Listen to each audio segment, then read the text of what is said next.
मोदी राज में आज दलित आदिवासियों की हालत कितनी खराब है, इन तस्वीरों से आप अंदाजा लगा सकते हैं। इस युवक को जमीन पर लिटाकर बेल्टों और जूतों से पीटा गया, बाल पकड़कर जमीन पर घसीटा गया और जब इतने में भी दरिंदों का मन नहीं भरा तो मुंह से सैंडल उठाकर माफी मांगने को कहा गया। ये घिनौनी हरकत किसी और ने नहीं बल्कि भाजपा की कार्यकर्ता विभूति पटेल ने अपने भाई और साथियों के साथ मिलकर की है।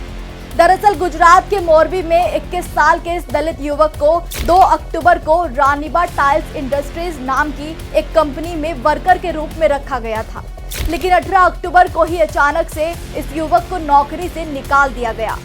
निकाले जाने के बाद जब ये युवक अपने 15 दिन के काम की सैलरी मांगने कंपनी में गया तो कंपनी की मालकिन और भाजपा कार्यकर्ता विभूति पटेल ने उसे थप्पड़ मारने शुरू कर दिए। उसके बाद उसे जमीन पर घसीटकर उसे मुंह से अपनी सैंडल उठाकर उससे माफी मांगने को कहा गया। जब युवक ने बात नहीं मानी तो कंपनी के 11 और कर्मियों ने उस दलित युवक को बेल्ट से पीट कर उसे बुरी तरह से जख्मी कर दिया। एक दलित होकर सैलरी मांगने की हिम्मत कैसे हुई तुम्हारी? दलितों को चुनावी मोहरा बनाकर भाजपा सरकार चुनाव के दौरान उनके पैर तक धोने को तैयार हो जाती है और बाद की तस्वीरें तो आपके सामने हैं ही। आदिवासियों के मुंह पर पेशाब किया जाता है, महिलाओं को नंगा करके घुमाया जाता है।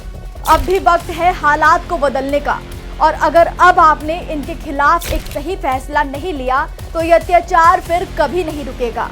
बदल दीजिए इस तानाशाही सरकार को। अपने और अपने बच्चों के बेहतर भविष्य के लिए एक सही चुनाव कीजिए। जुड़ेगा भारत, जीतेगा इंडिया।